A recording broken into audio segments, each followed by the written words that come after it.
emergency fund suddenly said, okay, we have got the time to deal with the new situation. For 1 year, I don't worry about how I pay my bills without touching my other assets,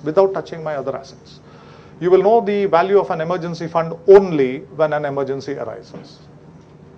Pure parking is very simple. Supposing I have sold a real estate property for about 50 lakhs of rupees. I want to buy another real estate property with this 50 lakhs of rupees. Until then, the money should be parked somewhere. I may get a real estate piece of real estate in about a week. I may not get it sometimes for 2 or 3 months. It's not so easy to buy or sell real estate. So until then, the money should be parked somewhere. The same investment avenues that I've written here, which I'm not going to explain, they are too simple. The same investment avenues you would use for an emergency fund, you would also use for pure parking. Even one point only, the long-term bank FDs also, if there is no prepayment penalty, sometimes an emergency may not arise for a very long time, then you would get a better return. So that is also okay. Anything provided they are liquid and safe. These are the only two parameters for either pure parking or emergency funding. The second leg of our investment tripod is investing for regular returns. Now when we come to regular returns, you have a wide choice. You have small savings of the government of India. One very good avenue there for people above 60 is the 9% senior citizen savings scheme, because this looks very attractive when bank deposit rates fall to well below 9%. It's an excellent thing, very safe. But you have got small savings, you have got, of course, the bank fixed deposits, people who have built up very good savings in something like the public provident fund throughout their working lives, in their retirement lives can start making withdrawals from the public provident fund. Actually, that is what the product is designed for. Not to make partial withdrawals during your working life. So you have got a wide choice. These things are known to us. I'm not going to explain this. But I'm here to give you a very, very important insight into a major mistake that people make in regular returns. What is that mistake? The mistake is, what is the place of regular returns investment in a normal investor portfolio? This is what we do not understand. What is the meaning of regular returns? When I am working and earning, either from my employment, or from my business, or from my profession, what I am earning on a regular basis is my regular return. It would be extremely foolish to put my savings once again into bank deposits, small savings and other regular return types of investment. The only honorable exception may be the public provident fund so far, because it has got that one tremendous attribute of EEE, exempt, exempt, exempt. Money that you put in, you get some income tax exemption. Total returns are exempt 8% tax-free, excellent return, for tax-free return that is. And whatever you withdraw until at least the end of this financial year will remain tax-free.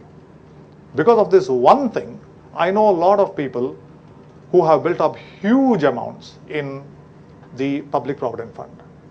A grand old lady died, a client of mine, last year, and her son got an absolute shock. He was the nominee to her PPF account.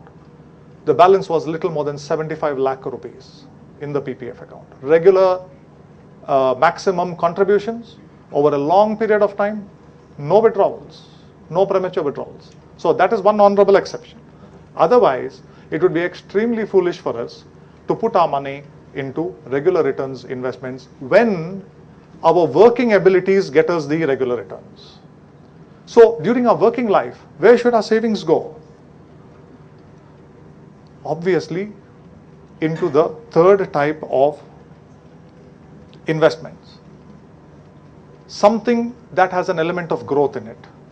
And the moment we talk about growth, things are very, very simple, because there are only two avenues of investment that will give you genuine growth. One is equity, the other is real estate.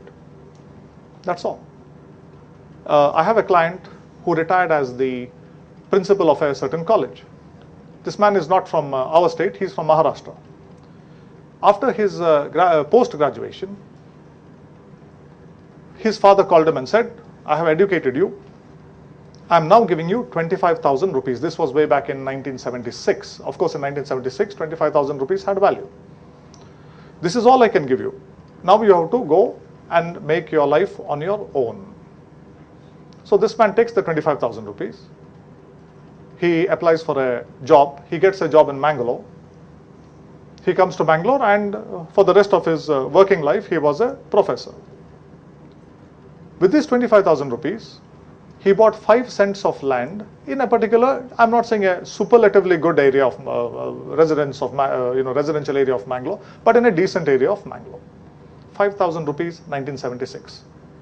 Today, there are buyers for that property at 7 lakh rupees per cent. Cent is 435.6 square feet. I don't know how you calculate it here. So this is a plot of about a little more than 2,100 square feet. For this plot of land, he paid 5,000 rupees per cent at that time. Now 5,000 has become 7 lakhs. You divide 7 lakhs by 5, you get 140 times of appreciation in about 34 years. You don't need to hold a PhD in economics to know that something that has appreciated 140 times in 34 years has beaten inflation hollow. 1979, Bombay Stock Exchange Index, 1st of April, 100 points. Today, 117,933, I think, was the figure that it closed. 179 times of appreciation in 31 years. Once again, you don't need to hold a doctorate in finance to say that something that has appreciated 179 times in 31 years has beaten inflation hollow. Equity and real estate are the only 2 avenues of investment that consistently beat inflation and actually increase your wealth. When you talk about real estate, very rarely do I give a disclaimer, but I'm no expert on real estate. But let me just deal for 2 minutes on real estate. You have got a wide choice. You have got all these options. Unfortunately, the last option is not yet available in India, but I'm sure that it will be available before long. It enables an ordinary investor who does not have very large financial resources to enter the real estate sphere by using a mutual fund.